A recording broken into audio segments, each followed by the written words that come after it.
Hi. Today I want to share some ideas and things that I've learned about managing my mind, which is no small task, let me tell you. I mean, it would be great if we were taught in school how to manage our minds, but I never learned it in school. I never learned it in college, actually. Never learned it in any of the 5 different colleges I went to. I kept changing my mind. So I never learned how to manage my mind, which I think is probably one of the most important things that a kid or an adult should know how to do. I used to believe that my mind was as it was, and like I talked about yesterday, with depression, I had a belief that I was just going to have to deal with that my whole life, and that I was a very emotional person, and I had a pull towards sadness, which I mean, I still am very sensitive and very emotional. And if there's something sad or painful, I do feel triggered and engaged with that. It's not like I don't feel those feelings anymore, but I have learned and I do practice and get better every day at managing my mind. And there's 3 things I want to share with you. The first is you're not destined to stay the same your whole life.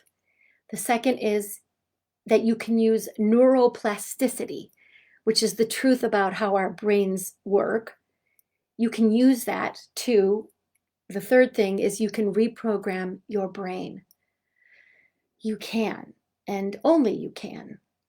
So, like I said, I used to believe that I was addicted to sadness and that I was powerless over that. I used to think that my feelings were more powerful than my thoughts.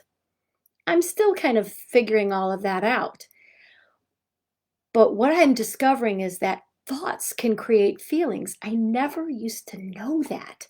And hiring a life coach and learning all these new ideas has literally,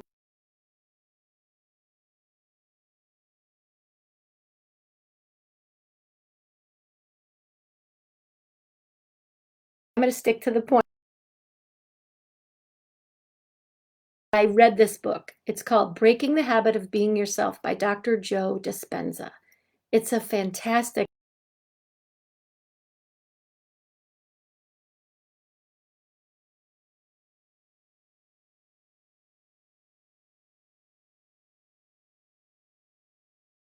Objective, your overarching goal in life, right?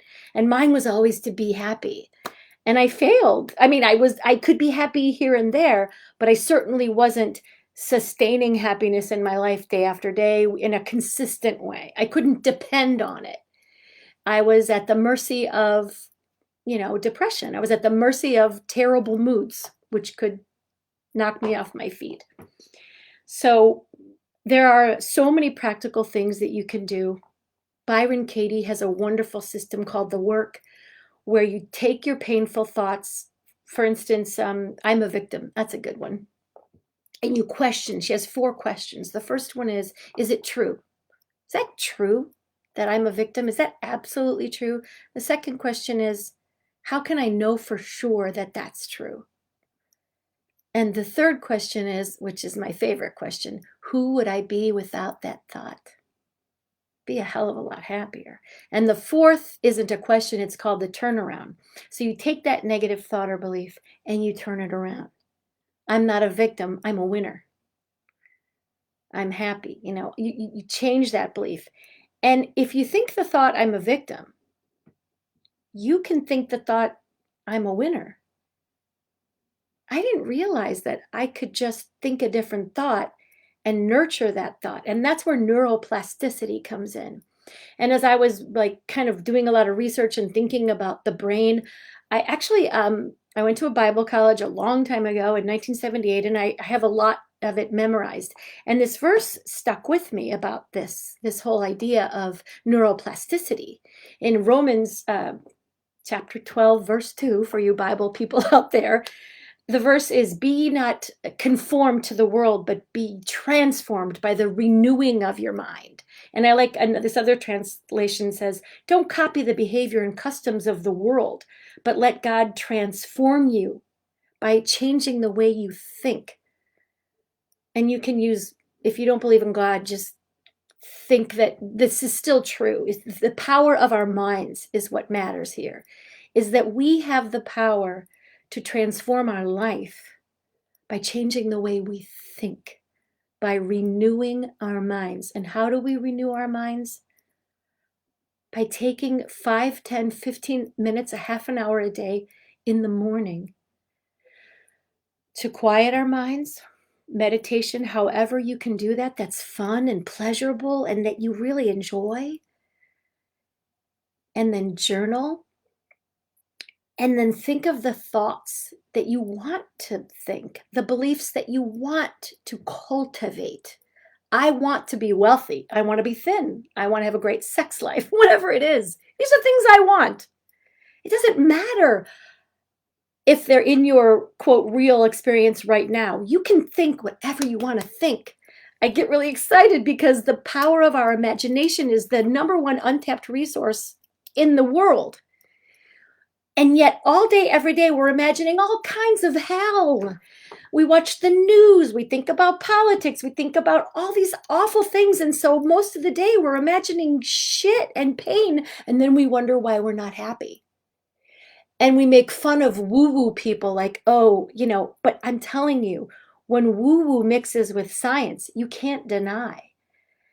And I'm going to take a breath and settle down. I get very excited about this stuff. Dr. Joe Dispenza is woo-woo, but he's also a doctor. And the things that he says are science-based.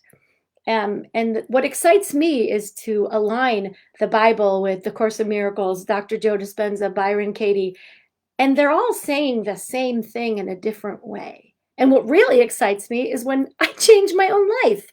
I was miserable for a long time.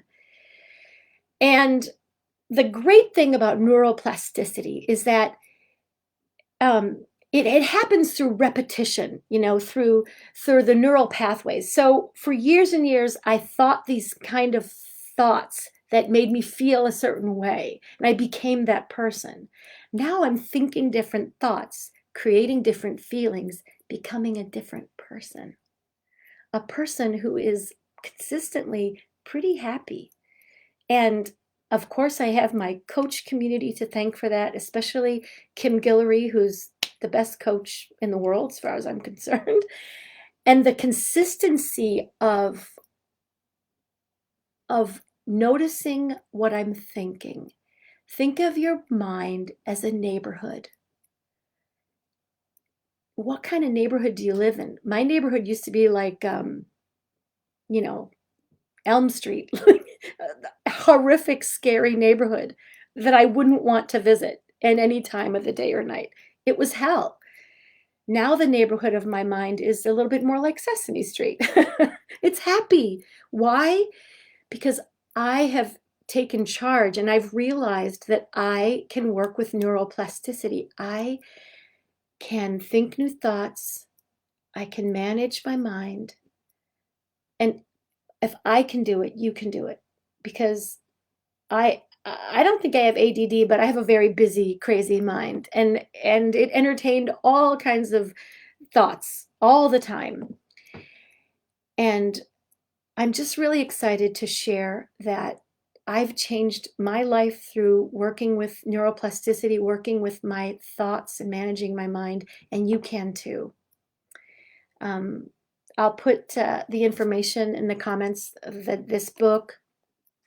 There's plenty of information out there, but I'll just tell you personally from me to you, it works.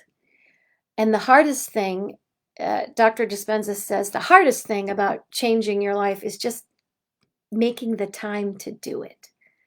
So there's 24 hours in a day. When you wake up in the morning, to me, that's the best time, right? Because that kind of sets the tone for the whole day.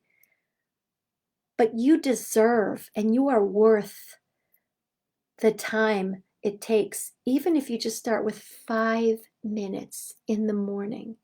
Before you get out of bed, take 5 minutes to appreciate something, your bed, oxygen. When I was really down and out, I made a gratitude list and I didn't have anything. I didn't have a car, I didn't have a job, I didn't have money. I was grateful for my skin. I was grateful for breath. I was grateful for life itself. And day after day after day, that list grew. So give yourself that gift in the morning of, of programming your mind to appreciate, feed optimistic thoughts, and you will change your mind, and those neural pathways will strengthen day after day. That will become the new habit. You will break the habit of being yourself, and you will create the habit of being the self you really want to be. Okay, take care. Bye.